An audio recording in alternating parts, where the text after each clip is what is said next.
மேற்சொல்லியவைகளின் முக்கியமான பொருள் என்னவெனில், பரலோகத்தில் உள்ள மகத்துவ ஆசனத்தின் வலது பரிசத்திலே உட்கார்ந்திருக்கிறவருமாய் பரிசுத்த ஸ்தலத்திலும் மனுஷரால் அல்ல கர்த்தரால் ஸ்தாபிக்கப்பட்ட மெய்யான கூடாரத்திலும் ஆசாரிய ஊழியம் செய்கிறவருமாய் இருக்கிற பிரதான ஆசாரியர் நமக்கு உண்டு.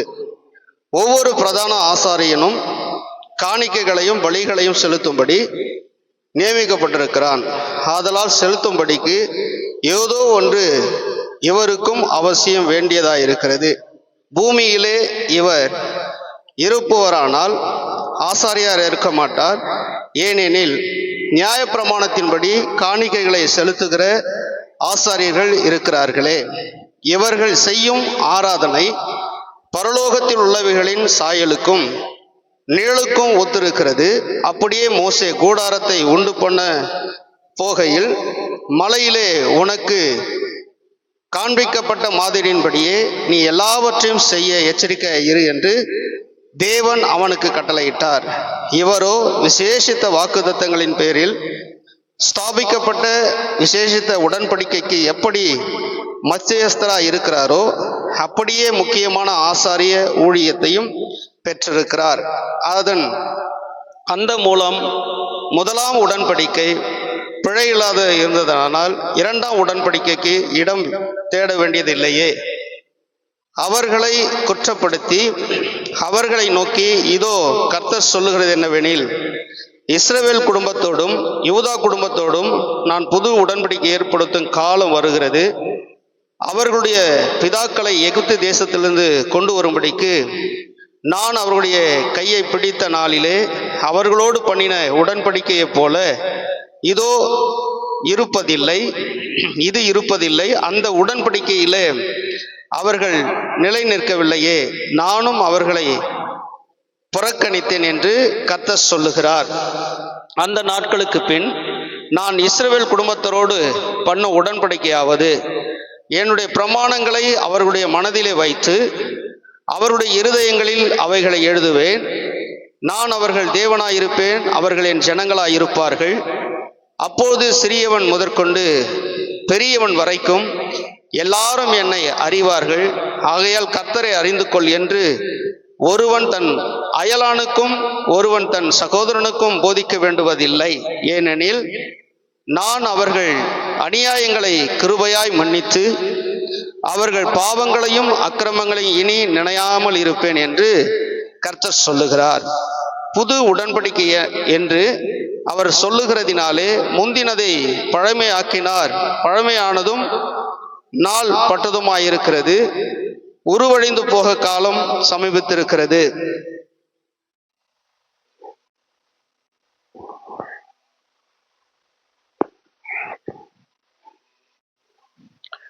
பரிசுத்த ஸ்தலத்தில் மனுஷரால் அல்ல கர்த்தரால் ஸ்தாபிக்கப்பட்ட மெய்யான கூடாரத்திலும் ஆசாரியம் ஊழியம் செய்கிறவராயிருக்கிற பிரதான ஆசாரியர் நமக்கு ஒருவர் உண்டு.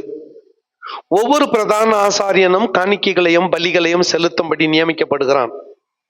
ஆதலால் செலுத்தப்படும்படிக்கு ஏதோ ஒன்று இவருக்கும் அவசியம் வேண்டியதாயிருந்தது. ஏசுநாதருக்கும். பூமியிலே இவர் இருப்பாரானால் ஆசாரியராய் இருக்க மாட்டார். இவர்கள் செய்யும் ஆராதனை பரலோகத்தில் உள்ளவைகளின் சாயலுக்கு நிழலுக்கும் ஒப்பாய் இருக்கிறது. அப்படியே மோசே கூடாரத்தை உண்டு பண்ண போகையில் மலையிலே உனக்கு காண்பிக்கப்பட்ட மாதிரியின்படியே நீ எல்லாவற்றையும் செய்ய எச்சரிக்கையாயிரு என்று தேவன் அவனுக்கு கட்டளையிட்டார். அந்த முதலாம் உடன்படிக்கை பிழையில்லாததானால் இரண்டாம் உடன்படிக்கை இடம் தேட வேண்டியதில்லை. அவர்களை குற்றப்படுத்தி அவர்களை நோக்கி, இதோ கர்த்தர் சொல்லுகிறது என்னவெனில், இஸ்ரவேல் குடும்பத்தோடும் யூதா குடும்பத்தோடும் நான் புது உடன்படிக்கையை ஏற்படுத்துகிற காலம் வரும். அப்பொழுது சிறியவன் முதற்கொண்டு பெரியவன் வரைக்கும் எல்லாரும் என்னை அறிவார்கள். ஆகையால் கர்த்தரை அறிந்து கொள் என்று ஒருவன் தன் அயலானுக்கும் ஒருவன் தன் சகோதரனுக்கும் போதிக்க வேண்டியதில்லை. ஏனெனில் நான் அவர்கள் அநியாயங்களை கிருபையாய் மன்னித்து அவர்கள் பாவங்களையும் அக்கிரமங்களையும் இனி நினையாதிருப்பேன் என்று கர்த்தர் சொல்லுகிறார். புது உடன்படிக்கை என்று அவர்கள் சொல்லுகிறதினாலே முந்தினதை பழமையாக்கினார். பழமையானதும் நாள்பட்டதுமாய் இருக்கிறது, உருவழிந்தும் போக காலமும் சமீபித்திருக்கிறது. அன்றியும் முதலாம் உடன்படிக்கையானது ஆராதனைக்கேற்ற முறைமைகளும் பூமிக்குரிய பரிசுத்த ஸ்தலமும் உடையதாய் இருந்தது. எப்படினில் ஒரு கூடாரம் உண்டாக்கப்பட்டிருந்தது.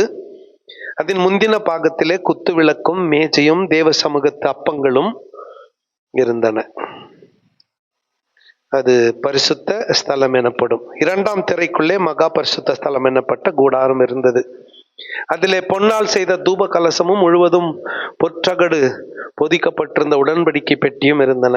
அந்த பெட்டியிலே மன்னா வைக்கப்பட்ட பொற்பாத்திரமும் ஆரோனுடைய தளிர்த்த கோலும் உடன்படிக்கையின் கற்பலகைகளும் இருந்தன. அதற்கு மேலே மகிமையுள்ள கேருபீன்கள் வைக்கப்பட்டு கிருபாசனத்தை நிழலிட்டிருந்தன. இவைகளை குறித்து விவரமாய் பேச இது சமயம் இல்லை.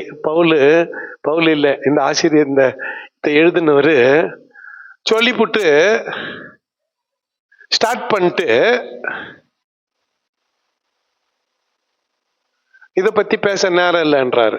நீங்க என்ன விடுவீங்களா? கொஞ்சம் பாருங்க, நான் ரொம்ப சிறந்த ஓவியன் இல்லை, அதனால ஏதோ என்னால முடிஞ்சதை வரைஞ்சுக்கிறேன். கொஞ்சம் பாருங்க. கிளேர் அடிச்சு இருங்க, கிளேர் அடிச்சா அப்படி பாத்தீங்கன்னா கிளேர் போயிடும். உக்காரியா, எத்தனை பக்கம் திருப்பு, எத்தனை பேருக்கு திருப்பு, அங்க இருக்கிறவங்களுக்கு தெரியல. நீ உக்காரு. கிளேர் அடிச்சா இப்படி இருந்தீங்கன்னா கிளேர் போயிடும், இப்படி இருந்தீங்கன்னா கிளேர் போயிடும். பண்ணுங்க, கிளேர் அடிக்க பண்ணுங்க. இப்படின்னு தெரியுதா? எப்படி பார்த்தாலும் தெரியலையா? இடமே மாத்தி உக்காருங்க, அந்த சேருக்கு போங்க, தெரியும். ஒரு போர்டு எத்தனை பேருக்கு நான் திருப்பி திருப்பி வைக்கிறது? சரி, ஓகே, ஃபைன். நல்லா கவனிங்க. ஃபர்ஸ்ட் ஆசரிப்பு கூடாரமா இருந்தாலும் அது உடன்படிக்கை பெட்டி மேலுக்கு பாரு, பார்த்துக்குங்க. மேபி நான் அப்போ வரப்ப அதை காட்டுப்பா. Now let me explain.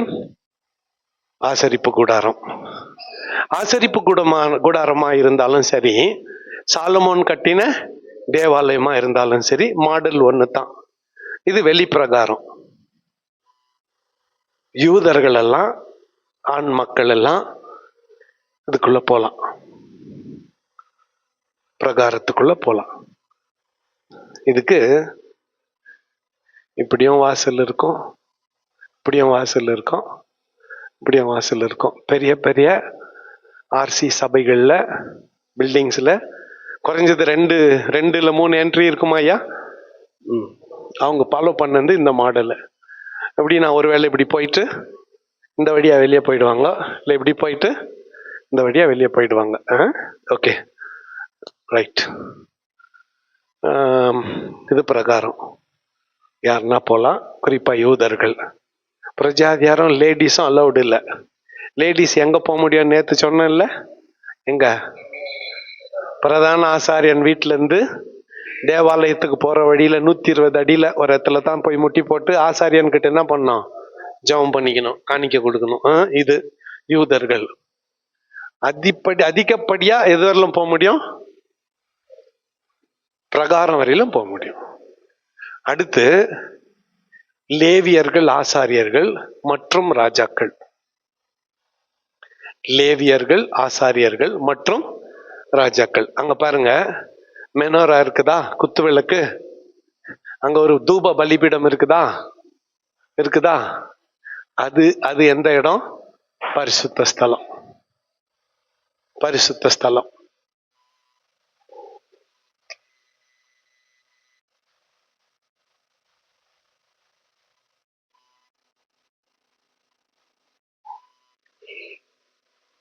அங்க பாருங்க, மகா பரிசுத்த ஸ்தலத்துல என்னென்ன இருக்குதுன்னா, கிருபாசனம். கிருபாசனத்துக்குள்ள என்ன இருக்குதுன்னா, 2 பக்கமும் ரக்கை மேல விரிச்சுன்னு இருக்கிற கேருபீன்கள். கேருபீன்கள் மத்தியில கர்த்தருடைய கிருபாசனம். இது மொத்தம் உடன்படிக்கை பெட்டி.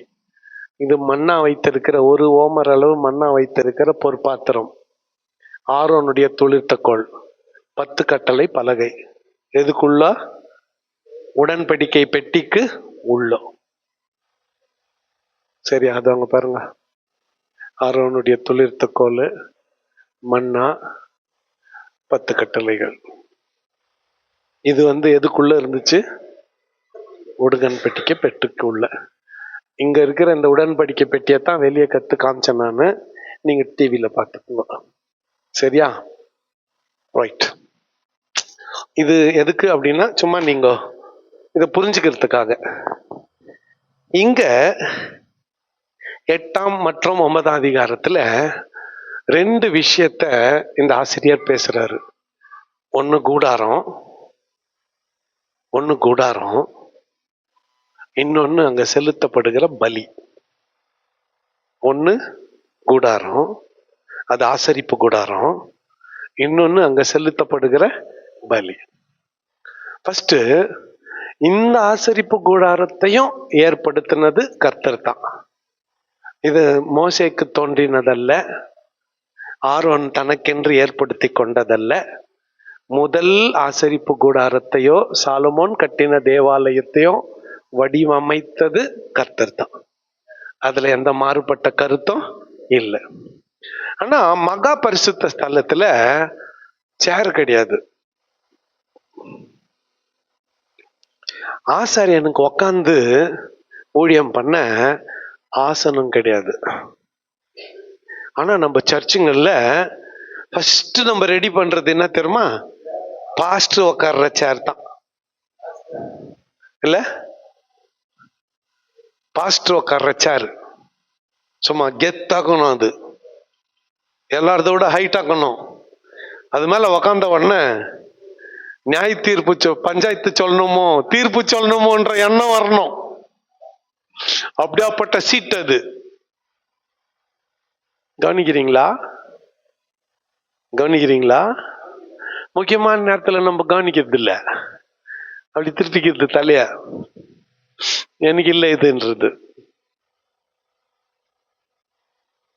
நான் என் சேர்ல உக்காந்துக்கிறேன், ஆனா நீங்களும் அப்படி தங்குறீங்க.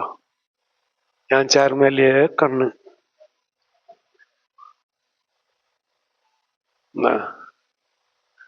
இந்த கையில் அந்த சேர் இருக்குத, அது நான் உக்காந்தா ஒஞ்சிடுது. என் வெயிட்டுக்கு அந்த சேருங்க தாங்க மாட்டேங்குது. எத்தின் சேரை நானே உடச்சிடுறதுன்ட்டு தான் அந்த பச்சை சேரை எடுத்து அங்க போட்டுக்கினேன். அது என்னமோ மகாபரிசுத்த ஸ்தலத்துல எனக்கே போட்ட சேர் மாதிரியும். நான் இப்படி ஏஞ்சி வந்தேன்னா அதுலயே உக்காந்து சாப்பிடணும்னு நான் போட்டுக்கிற நோக்கம் நம்மளுக்கு வேற சேர் தாங்காது. சேரை உடைக்கவானாவே நத்த போட்டுனுக்கிறேன். அது ஒன்றும் எனக்கு கொடுக்கப்பட்ட சிம்மாசனமும் கிடையாது. எப்படா அண்ணன் காலியாமா திண்ணைய பிடிச்சிக்கலாம் நீங்க அதுக்காக போராட வேண்டிய அவசியமும் கிடையாது. இங்கேயே நான் போட்டுக்கல, சாப்பிட்ற இடத்துல ஏன் போட்டுக்க போறேன்? சரிதான், யாரோ சொன்னாங்க, அதனால தான் அத்திய விளக்கம் கொடுத்துட்டேன். அவர் மட்டும் தான் அங்க உட்காந்து சாப்பிடணுமா? நம்ம உட்காந்து வேற சேர்ல நான் உக்காந்தா சேர் ஒஞ்சுது. அதுக்கு தான் அப்படியே சேர் இப்படி விரிஞ்சு ஒஞ்சுதா, கை கால் அடிபட்டுது. என்னை காப்பாத்திக்கிறதுக்காக எனக்குன்னு ஒரு சேர் போட்டுக்கணும். உங்களுக்கு வேணும்னா டெய்லி எத்தனை போய் போட்டுக்கணும். டெய்லி தட்டுல என்ன வருது அதான் முக்கியம், சேர்ல என்ன ஆகுது? சேரையாம் பாக்குறீங்க, தட்டை பாருங்க. ஆண்டவரே எதுக்கெல்லாம் ஏமனா இந்த எபிரேயர் எடுக்க வச்ச? வேற எதுனா ஆதியாகமம் 50 அதிகாரம் சொல்லி இருந்தா கூட இவ்வளவு நேரத்துக்கு 40 பேர்லாம் வந்துட்டுக்கே நானு. ஓகே, சரி. இந்த ஆசரிப்பு கூடாரத்தை முன்னிலைப்படுத்துகிறார். எத்தனையோ பலிகள் இருக்கிறது. ஆனா இன்னும் ஒரு 10 நாள்ல வரப்போகிற பாவ நிவாரண நாள், டே ஆஃப் அட்டோன்மெண்ட், அந்த நாளை குறித்து இந்த ஆசிரியர் எழுதியிருக்கிறார். ஒருவேளை நீங்க உங்க பிரயோஜனத்துக்காக 9ஆம் அதிகாரம் 4 அல்லது 1-7 வரை படிச்சிடுங்க ஒருத்தர்.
ஓகே, பாவ நிவர்த்தி செய்கிற நாள் அன்னைக்கு என்ன நடக்கும்ன்றதை ஏற்கனவே நேத்து நான் சொல்லிட்டேன்.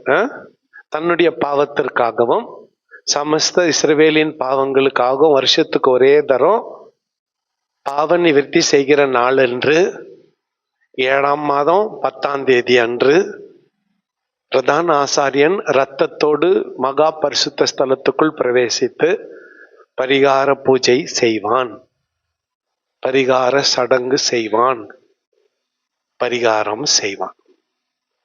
அந்த வருஷம் சமஸ்த இஸ்ரவேலின் பாவமும் அந்த பலியினாலே மூடப்படும். முதலாம் கூடாரம் நிற்கும் அளவும் இந்த சடங்கு, இந்த பாவ பரிகாரம் தொடரும். பழைய கூடாரம் கூட இரத்தத்தினால் தான் சுத்திகரிக்கப்பட்டது. புதிய கூடாரம் விதிவிலக்கல்ல, புதிய கூடாரமும் இரத்தத்தினால் தான் சுத்திகரிக்கப்படும். பழைய கூடாரம் ஆடு, வெள்ளாடு அல்லது செம்மறி ஆடு, காளை இவைகளின் இரத்தத்தினால் சுத்திகரிக்கப்படும். 2ஆம் கூடாரமோ வெள்ளாட்டுக்கடா, இளங்காளை போன்றவைகளுடைய இரத்தத்தினால் அல்ல, தம்முடைய சொந்த இரத்தத்தினாலே ஒரே தரம் மகா பரிசுத்த ஸ்தலத்திலே பிரவேசித்து நித்திய மீட்பை உண்டு பண்ணினார். 12ஆம் வசனம் எல்லாம் சேர்ந்து வாசிக்கலாம். தம் சொந்த இரத்தத்தினாலே ஒரே தரம் மகா பரிசுத்த ஸ்தலத்திலே பிரவேசித்து நித்திய மீட்பை உண்டு பண்ணினார். ஓகே, பிரதான ஆசாரியன் வருஷத்துக்கு ஒரு முறை இந்த இடத்துல போய் மகா பரிசுத்த ஸ்தலத்துக்கு போய் தூப வர்க்கம் இட்டு இரத்தத்தை கிருபாசனத்தை சுற்றி தெளித்து பாவ பரிகாரம் செய்வான். இயேசு வெள்ளாட்டுக்கடா இளங்காளையினுடைய இரத்தத்தினால் அல்ல, தம்முடைய சொந்த இரத்தத்தினாலே பரலோகத்தில் இருக்கிற மகா பரிசுத்த ஸ்தலத்துல போய் அவர் உயிர் தெழுந்த பிறகு பிதாவுக்கு முன்பதாக தம்முடைய இரத்தத்தை தெளித்து ஒரே தரம் நித்திய மீட்பை உண்டு பண்ணினார்.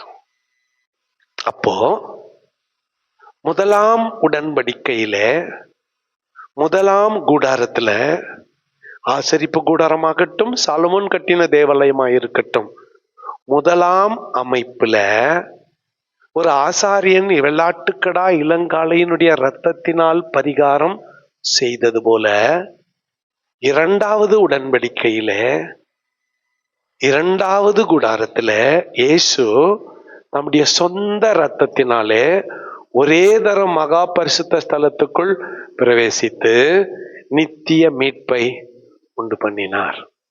அப்போ இது 2ல எது பெருசு, அந்த கம்பேரிசன் பண்ணணும். எல்லாம் சொல்லிடலாம் செகண்ட், எப்படி விவரங்கள் என்ன? முதல் கூடாரத்தினுடைய ஆசாரியனே நியமிக்கப்பட்டவன், நாமினேட்டட். அவன் தன் சொந்த பாவத்துக்காக பரிகாரம் செய்ய வேண்டி இருந்தது. 2வது தோன்றின ஆசாரியரோ தன் பாவத்துக்காக பரிகாரம் செய்ய வேண்டிய அவசியம் இல்லை. ஏன்னா அவருக்குள் என்ன இல்ல, முதலாவது ஆசாரியன் பிரதான ஆசாரியன் வேறொரு மிருகத்தை அடித்து அதனுடைய இரத்தத்தை கொண்டு போய் பரிகாரம் செய்தான். இரண்டாவது பிரதான ஆசாரியரோ தம்முடைய சொந்த இரத்தத்தை கொண்டு போய் அதனாலே பரிகாரம் செலுத்தினார். இவன் வருஷத்துக்கு ஒரு முறை மகா பரிசுத்த ஸ்தலத்துக்குள் பிரவேசிக்கணும்.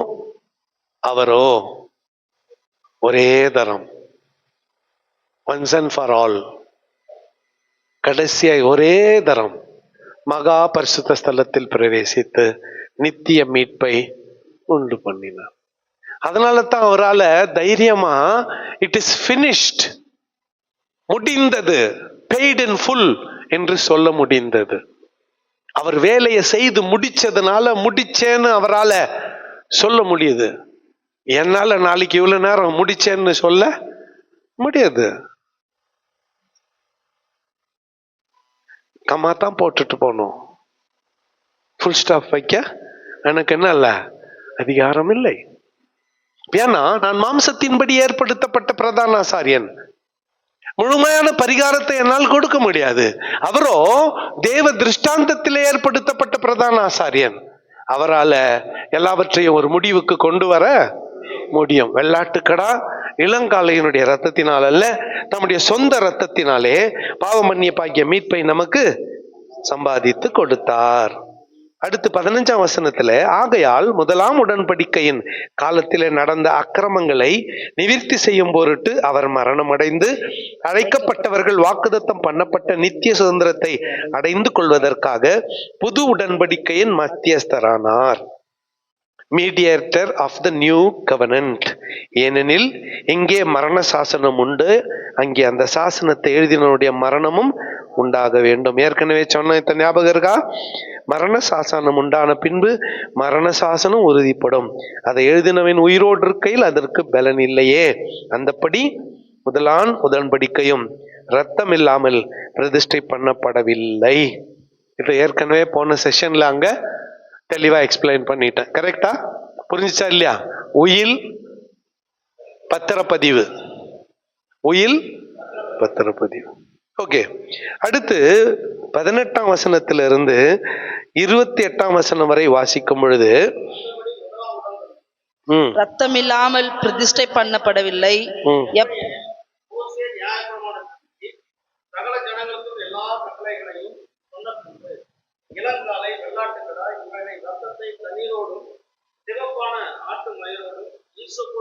எடுத்து புஸ்தகத்தின் மேலும் ஜனங்கள் எல்லார் மேலும் தெளித்து, தேவன் உங்களுக்கு கட்டளையிட்ட உடன்படிக்கையின் ரத்தம் இதுவே என்று சொன்னான்.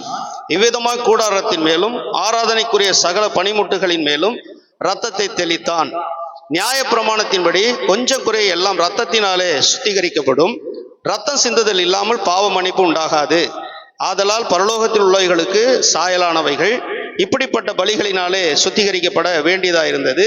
பரலோகத்தில் உள்ளவைகளோ இவைகளிலும் விசேஷித்த பலிகளாலே சுத்திகரிக்கப்பட வேண்டியதாமே. அந்தபடி மெய்யான பரிசுத்த ஸ்தலத்துக்கு அடையாளமான கையினால் செய்யப்பட்டதா இருக்கிற பரிசுத்த ஸ்தலத்திலே கிறிஸ்துவானவர் பிரவேசியாமல் பரலோகத்தில் தானே இப்பொழுது நமக்காக தேவனுடைய சமூகத்தில் பிரத்யட்சமாகும்படி பிரவேசித்திருக்கிறார். பிரதான ஆசாரியன் அந்நிய இரத்தத்தோடு வருஷந்தோறும் பரிசுத்த ஸ்தலத்துக்குள் பிரவேசிக்கிறது போல அவர் அநேக தரம் தம்மை பலியிடும்படிக்கு பிரவேசிக்கவில்லை. அப்படி இருந்ததானால் உலகம் உண்டானது முதல் இது கொண்டு அவர் அநேக தரம் பாடுபட வேண்டியதாக இருக்குமே. அப்படி அல்ல, அவர் தம்மை தாமே பலியிடுகிறதினாலே பாவங்களை நீக்கும் பொருட்டாக இந்த கடைசி காலத்தில் ஒரே தரம் வெளிப்பட்டார். அன்றியும் ஒரே தரம் மரிப்பதும் பின்பு நியாயத்திற்படைவதும் மனுஷருக்கு நியமிக்கப்பட்டிருக்கிறபடியே கிறிஸ்துவம் அநேகருடைய பாவங்களை சுமந்து தீர்க்கும்படிக்கு ஒரே தரம் பலியிடப்பட்டு தமக்காக காத்து கொண்டிருக்கிறவர்களுக்கு ரட்சிப்பை அருளும்படி இரண்டாம் தரம் பாவம் இல்லாமல் தரிசனமாவார். இன்னைக்கு சாப்பிட்டுட்டு ரூம்ல இருக்கும் பொழுது யாத்ராகமம் 12ஆம் அதிகாரம் படிங்க. எக்ஸடஸ் சாப்டர் 12 சாப்பிட்டுட்டு ரூம்ல ரெஸ்ட் எடுக்கிறப்போ யாத்ராகமம் 12ஆம் அதிகாரம் படிங்க. அங்கே பலி செலுத்தப்படுகிற ஆட்டை குறித்து மிக அருமையான விவரங்கள் சொல்லப்பட்டிருக்கிறது. ஆசாரியனை குறித்த தகவல்களும் அங்கே சொல்லப்பட்டிருக்கிறது. ஆனா நாம கொஞ்சம் இங்க இருக்கிறத நாம பார்க்கலாம்.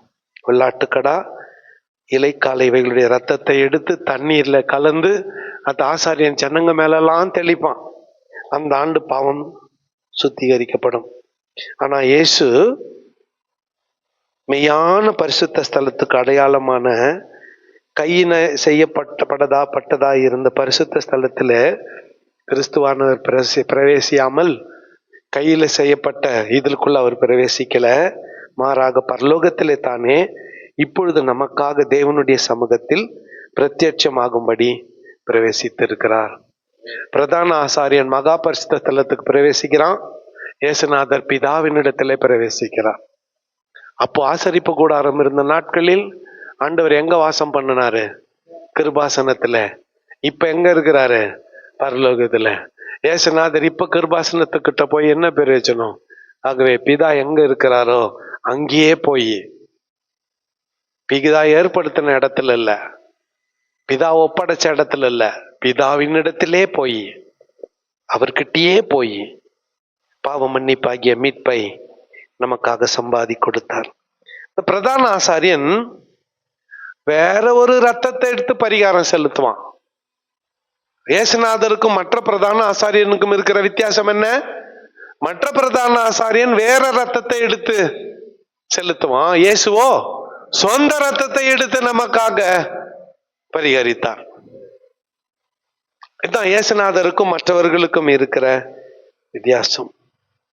27ஆம் வசனத்துல அன்றியும் ஒரே தரம் மரிப்பதும் பின்பு நியாய தீர்ப்பு அடைவதும் மனுஷனுக்கு நியமிக்கப்பட்டிருக்கிறது. இதுல மறு ஜென்மெல்லாம் இல்ல, 7 ஜென்மெல்லாம் கவனிக்கிறீங்களா? 7 ஜென்மெல்லாம் இல்ல.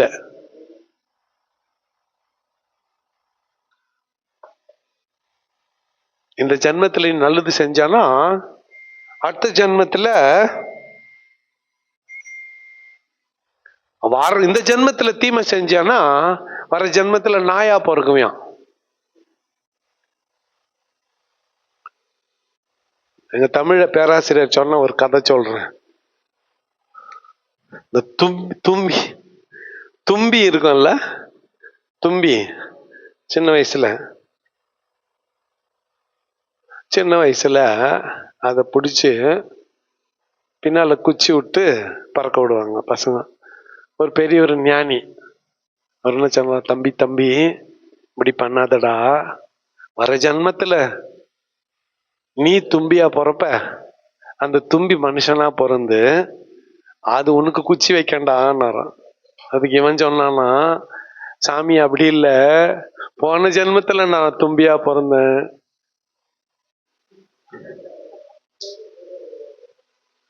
போன ஜென்மத்துல நான் தும்பியா பிறந்தேன், அந்த தும்பி எனக்கு வச்சுச்சு, இப்ப நான் அது சரி கட்டின்னுங்கிறான். நாம இப்படியே சொல்லின்னு போங்க.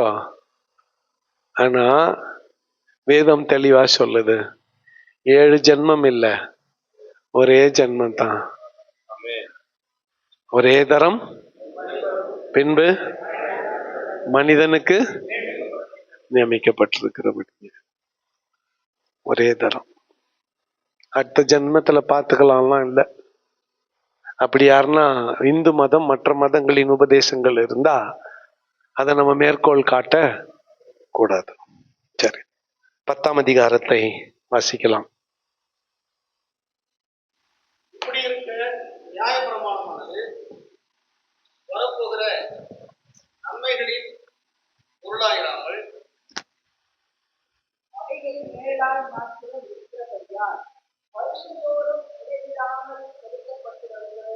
ஒரே விதமான பலிகளினாலே அவைகளை செலுத்த வருகிறவர்களை ஒரு காலம் பூரணப்படுத்த மாட்டாது.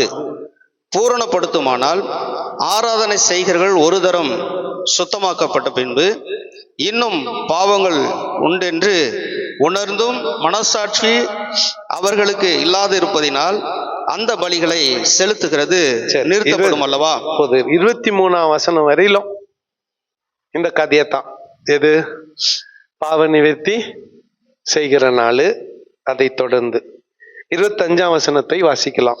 சபை கூடி வருதலை சிலர் விட்டு விடுகிறது போல நாமும் விட்டு விடாமல் ஒருவருக்கு ஒருவர் புத்தி சொல்ல கடவும், நாளானது சமீபித்து வருகிறதை எவ்வளவாய் பார்க்கிறீர்களோ அவ்வளவாய் புத்தி சொல்ல வேண்டும்.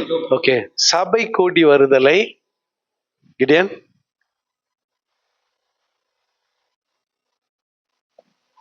25ஆம் வசனம்.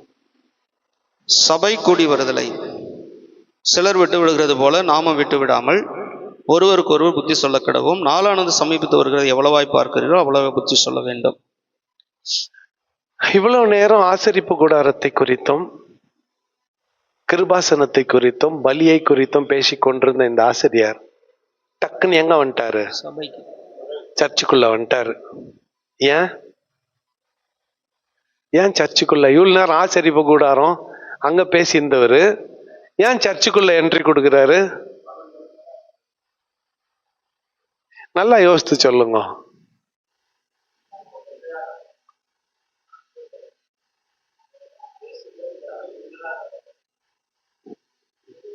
இப்போ ஒரு கூடாரத்தை பத்தி பேசிட்டு இப்ப சபைக்குள்ள என்ட்ரி கொடுக்கிறாரு. ஏன்? அப்ப கூடாரம், இப்ப சபை. அப்ப கூடாரம், இப்ப சபை. அப்ப ஆசரிப்பு கூடாரத்தில் என்ன நடந்துச்சோ இப்போ சபையில அது நடக்கணும். அப்ப ஆசரிப்பு கூடாரத்துல என்ன நடந்துச்சோ இப்போ அது சபையில நடக்கணும். நல்லா கவனிங்க. நம்ம தசரதன் ஐயா முன்னெல்லாம் கிளாஸுக்கு ரெகுலரா வருவாரு, இப்போ வருதில்ல. நான் அவரும் பேசிட்டு இருந்தப்போ ஒரு நாள் சாப்பிட்ற இடத்துல ஒரு வார்த்தை சொன்னாரு. நிறைய பேர் சர்ச்சை ஷோரூம் மாதிரி வச்சுக்கணும்னு ஆசைப்படுறாங்க,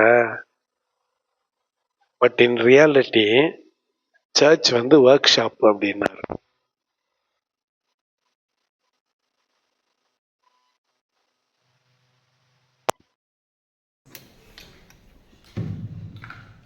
ஷோரூமுக்கும் ஒர்க் ஷாப்புக்கும் என்ன வேறுபாடு? ஷோரூம்ல எல்லாம் கிளீனா இருக்கும், புதுசா இருக்கும். கல்யாணத்துக்கு ஜோடி செட்டுன்னு அந்த மணப்பொண்ணு மாதிரி இருக்கும். நல்லா ஸ்கிரீன் எல்லாம் போத்தி அலங்கரிக்கப்பட்ட, எப்படி ஏசி எல்லாம் போட்டு வச்சுருக்கோம். அதை விற்கிறவங்க கூட கோட் சூட்டெல்லாம் போட்டு நின்றுப்பாங்க. அவங்கெல்லாம் ஷோரூம் பாஸ்ட் இருந்தோம்.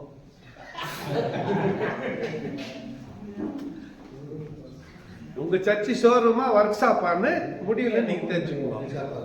வேற இன்னொரு சர்ச்சுக்கு போனா எண்ணெய் படிஞ்சு ஒரு பக்கம் சாயிறது மூலியா போன பேர் பாட்சுங்க.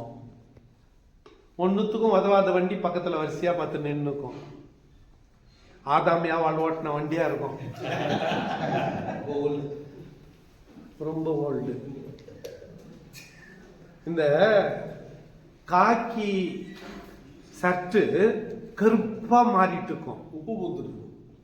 காக்கி சர்ட்டு அது கிரீஸ் பட்டு என்ன இருக்கும், கருப்பா மாறிட்டு இருக்கும். அந்த கையை பிடிச்சா கட்டைய பிடிச்ச மாதிரி ரப்பா இருக்கும், காட்டா மாதிரி இருப்பான். யாரு? மெக்கானிக்.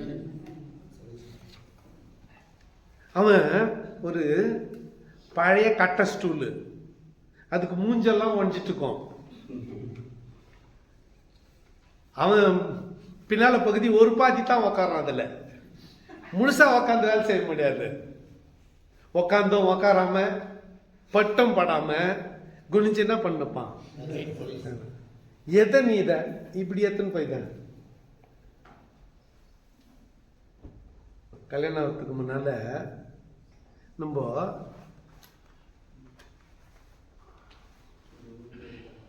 கைகுட்டில் இல்லை சிலர் இப்படி எத்தனை போவாங்க. கல்யாணம் ஆகிட்டதுக்கு உன் குழந்தையோட நாப்கின்ன எப்படி எடுத்துன்னு போற? அவங்க மூஞ்சிலே ரொம்ப சுத்தம் ஆகும். நம்ம எல்லாம் வாழ்க்கை மாதிரியும் ரொம்ப சுத்தம் அப்படியே இருக்கும். இல்ல பாத்துக்கிறீங்களா? இல்ல நீங்க எல்லாம் யாரும் பாத்துமா, நீங்க இல்ல. நான் அந்த ரோட்ல போறவங்கள சொல்றேன். என்னைக்கு நீங்க இப்படின்னு போனீங்களோ உங்களுக்கு ஒரு செகண்ட் இன்னிங்ஸ் காத்துங்குது, உங்களுக்கு ஒரு 2வது இன்னிங்ஸ் காத்துங்குது. அதுல வேலைக்காட்சியோட மோசமா துணி போட்டுக்கின்னு கீழே உட்காந்து தரைய தடவி நிற்பீங்க. இது தீட்டு. வீட்டுல யாருன்னா வந்து உக்காந்துட்டு போனா அந்த சீட்டை என்ன பண்றது? உன் சீட்டை யார் தொடக்கிறது?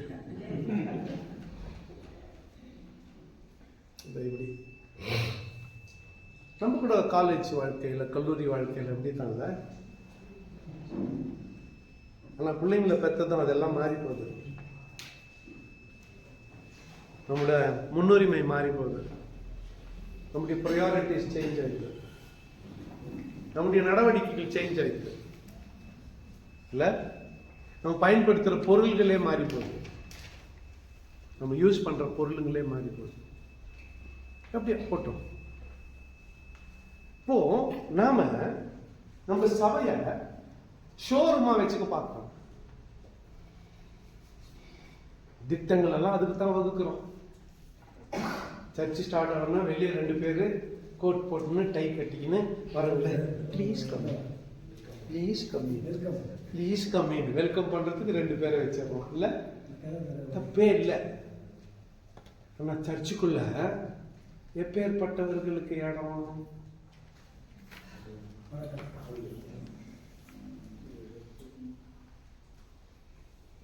நீட்டா அப்படியே கோட்டு சூட்டா. நீ ஏன் பேச்சர் பண்றாங்க? நான் அதை சொல்றேன். ஏன்டா இன்னைக்கு நம்ப மாட்டேன்னு காலில இருந்து எத்தான் என்ன பில்ல பண்ணி இத்த பால பண்ணதுனால வந்த கெதி இது.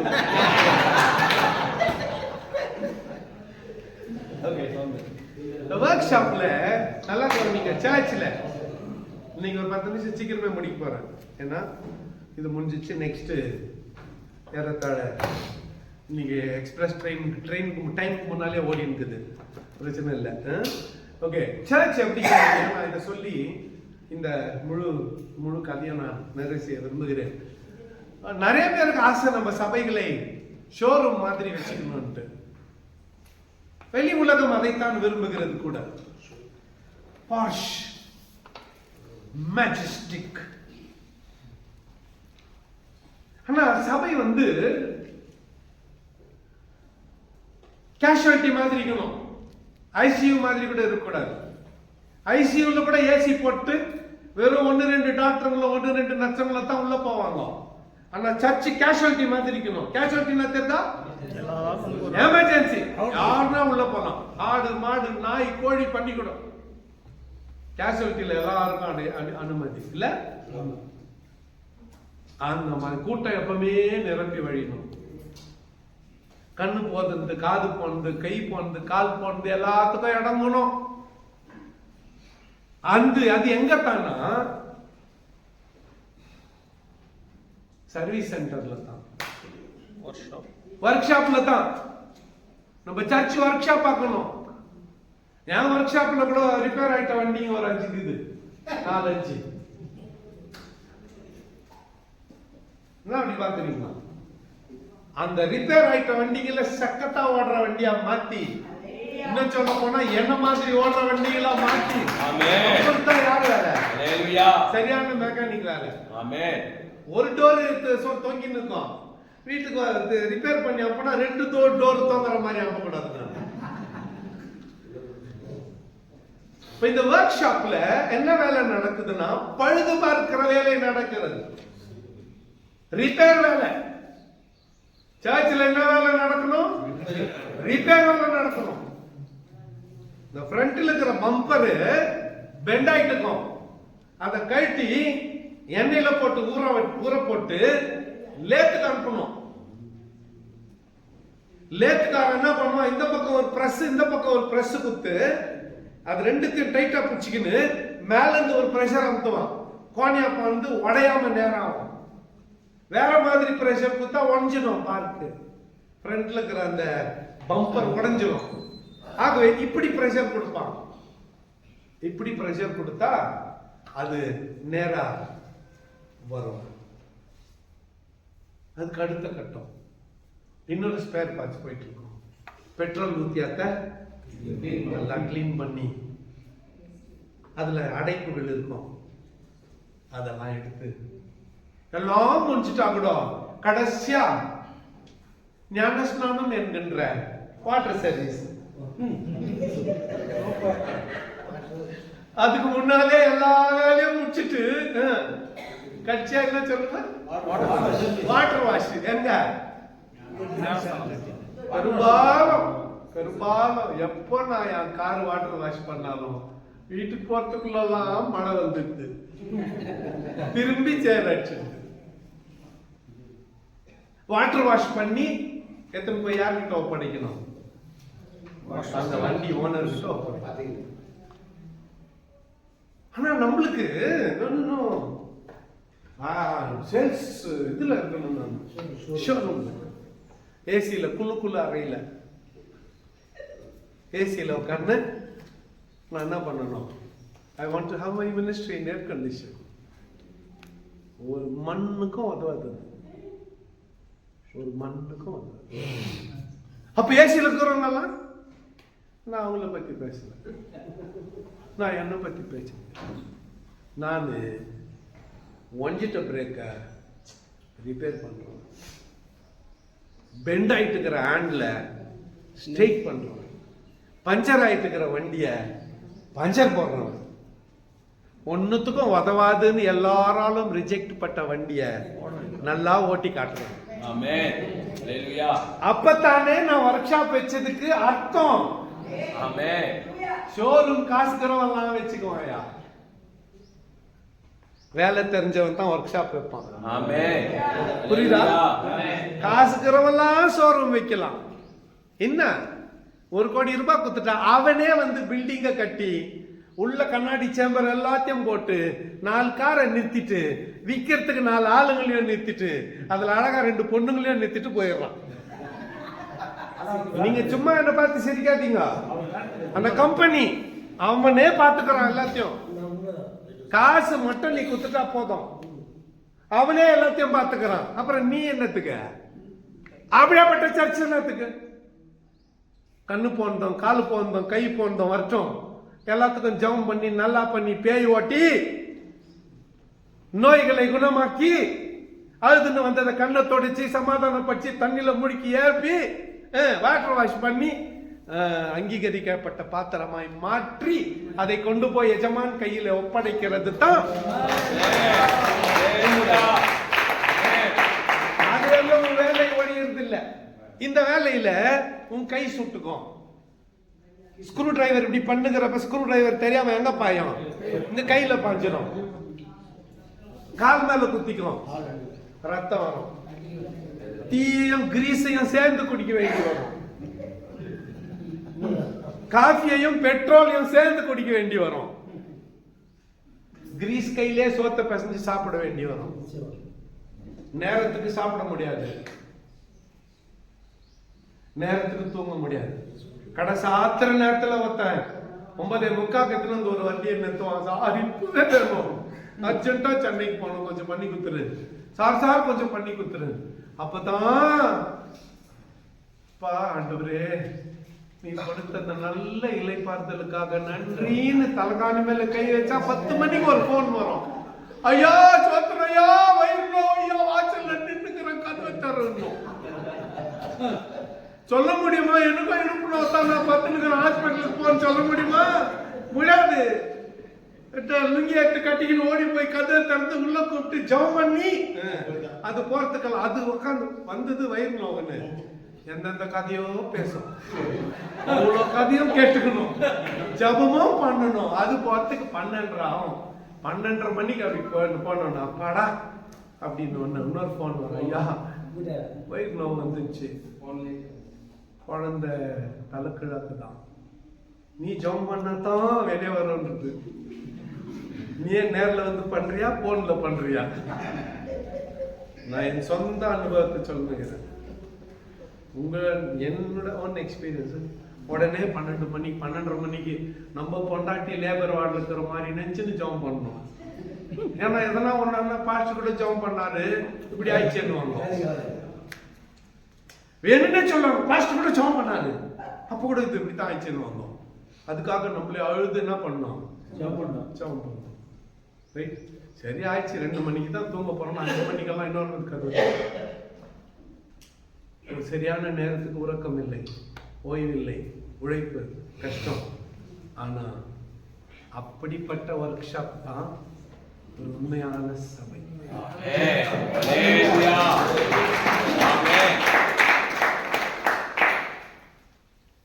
நோயாளிக்கு தான் வைத்தியம் தேவை. நீ எல்லாம் பரிசேயனா எஸ்ராவா இருந்து போ, கூணு குருடு சேவிடலாம் என்கிட்ட வரட்டும், நான் பார்த்துக்கிறேன். நீ நீட்டான ஆளு, நீட்டா நடக்கிறதுக்கு போ, நீட்டா போ. நீ நான் யார் கூட ஒர்க் பண்றேன்? கை போந்து கால் போந்து கூட நான் ஒர்க் பண்றேன். அதுக்காகத்தான் நான் என்ன பண்ணிக்கிறேன்? ஆண்டவர் என்ன ஆயிடுச்சுக்கிறேன். ஏசுநாதர் இந்த பரிசேயரை பத்தி சொல்றப்ப சொன்னாரு, நீ உனக்கு வைத்தியம் தேவையில்லை, நீ நல்லதுற. நோயாளிக்கு தான் என்ன தேவை? நான் வைத்தியன்றான், நான் நோயாளிகளோட போறேன், நான் ஆயக்காரனோட போறேன். பரிசேயர் நீ தீர்ப்பு சொல்ல இருந்துருக்கோ, கட்சியா எங்க வருவேன்னு எனக்கு தெரியும், போ இருந்துருக்கோ. லாஸ்டா எங்க தான் வரணும்?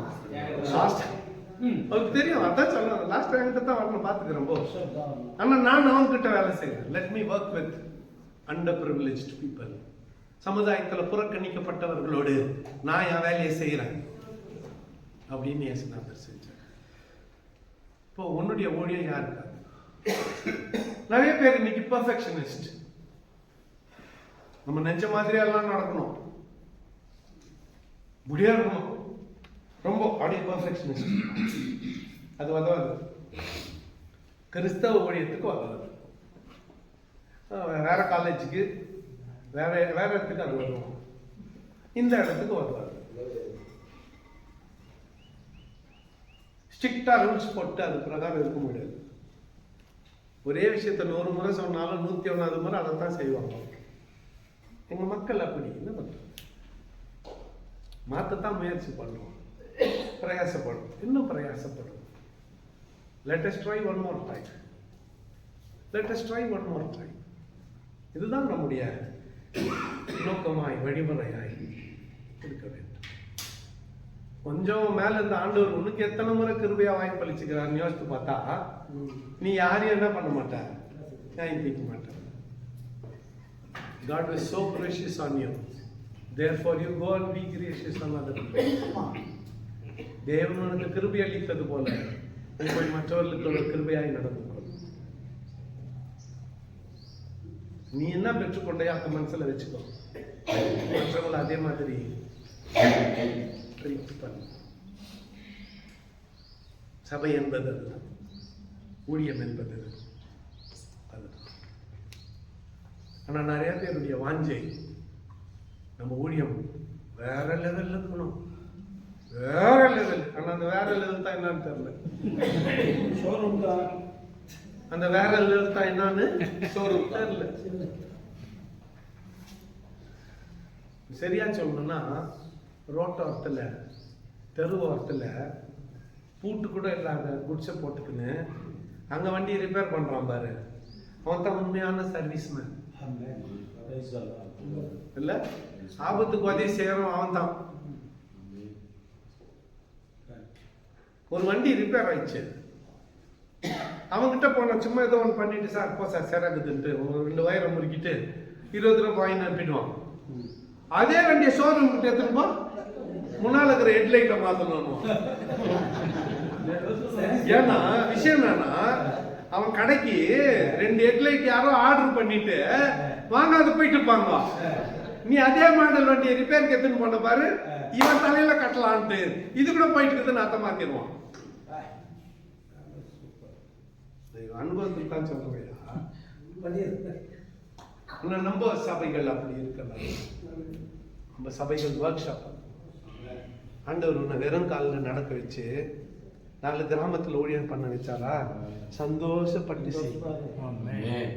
மெர்சிடிஸ் பென்ஸ் கார்ல போறவனை பத்தி கவலைப்படாத. அவன் சிக்னல் கிட்ட உனக்காகவும் ஏசுநாதற்காகவும் காத்து நிற்பான்.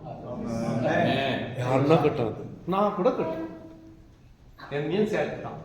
நீ மட்டும் யோக்கியம்மா, நீ கூட இன்னோவா கார்ல தானே போறேன்னா, இன்னோவால கார் போறல அவன் கூட சேர்த்தான், என்னையும் சேர்த்துட்டான்.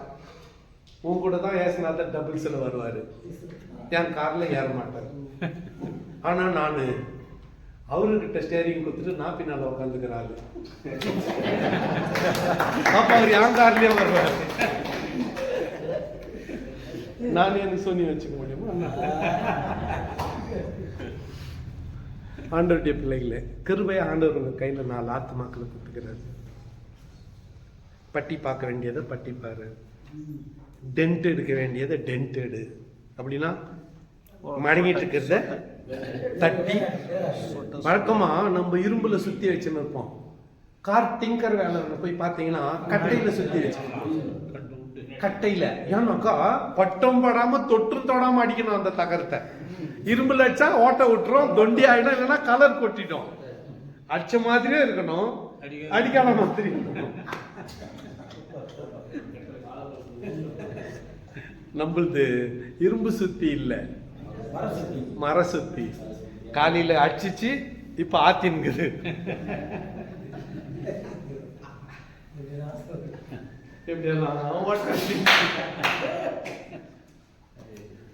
சபைய ஷோரூமா மாத்துறது நோக்கமா இருக்க வேண்டாம். உங்க சபைய ஊழியத்தை ஒர்க் ஷாப்பா மாத்துங்க. You will be all right. Amen.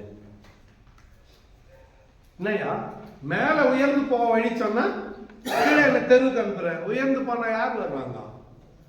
தெருவுல தான் எல்லாம் வருவாங்க. தெருவுல இருந்து பாரு, தெருவுல இருந்து பாரு. எத்தனை மக்கள், எத்தனை பேர் தேவையோட, கண்ணீரோட, துக்கத்தோட, வேதனையோட அவங்கள ஆற்றி தேற்று. அதுக்குதான் கர்த்தர் நம்மை ஏசுநாதர் நினைச்சிருந்தா பொறப்பே அரண்மனையில வச்சுருந்துக்கலாம். ஏறத காலி பண்ணிட்டு அங்க போய் அவர் வீடு ஏறிட்டுக்கலாம். அவர் யாரும் ஒண்ணும் பண்ணிக்க முடியாது. ஏய் பட அதிரப்படம் அப்படின்னா போயிட்டுக்குவான் பயந்துனா. அவரை எதிர்த்து நின்னுக்க முடியாது. ஆனா அவர் பிறகும் பொழுதே எங்க பெரிய குடும்பத்துல, ஏரோதின் குடும்பத்துல பிறந்திருந்தா, ஆனா மரியாளின் குடும்பத்துல வந்து பிறந்தார். யோசேப்பின் குடும்பத்தில் வந்து பிறந்தார். தச்சன் குடும்பத்தில் வந்து பிறந்தார். நிறைய சொல்லிக்கிட்டே போலாம். அவரே நமக்கு மாடல். ஏசுநாதரே ஒர்க் ஷாப் தான் வச்சு நடத்தின்னு இருந்தார். அவர்கிட்ட நின்ன வண்டிங்கெல்லாம் எது பாருங்க, ஒண்ணு பேருந்துல, அது ஒரு மக்கள் பண்ற வண்டி. இன்னொன்னு திட்டு வண்டி, அது இன்னொன்னு போய் கணக்கு எழுதி நின்ற வண்டி, அது லேவி. இப்படி ரொம்ப வெவ்வேறு திசையில் இருக்கிற மாட்டு வண்டி எல்லாத்தையும் ஒண்ணா வச்சு 3.5 வருஷம் கட்டி காப்பாத்தி இன்னைக்கு உலகம் எங்கிலும் சுவிசேஷம் பரவுகிற அளவுக்கு மீனவர்களை கர்த்தர் பயன்படுத்தும். ஆமென். ஒரு ஒர்க் ஷாப் நடத்துறாரு. நம்மளே ஒர்க் ஷாப் தான் நடத்த வச்சுருக்காரு. ஜெபம் செய்யும், ப்ரேயர் பண்ணி நம்முடைய ஆசரிப்பு கூடாரம், சபை ஆசரிப்பு கூடாரத்தை கொண்டு வந்து இந்த ஆசிரியர் சபையோடு ஒப்பிட்டுட்டார். மற்ற மிருகத்தின் ரத்தத்தினால் அல்ல, தம்முடைய சொந்த ரத்தத்தினால பலியை செலுத்தினார். அந்த பலியை காட்டில இவர் செலுத்தின பலி மேல. அப்போ அவர் தெய்வ தூதரிலும், 2வது, 3வது, 4வது பலியை பார்க்கலாம். அவர் வேற என்ன வேணும்? நெக்ஸ்ட் விசுவாச முன்னெடுப்பு, விசுவாச முன்னுதாரணங்கள். 16ஆம் அதிகாரத்தில் என்னங்குது? விசுவாச சம்பவங்கள் பட்டியல். அது முடிஞ்ச பிறகு நீயும் அவரை விசுவாசித்து பின்பற்று என்று சொல்லி இத்துடன் என் உரையை நிறைவு செய்கிறேன். யாரும் மேந்திருப்போம், ஜெபிக்கலாம்.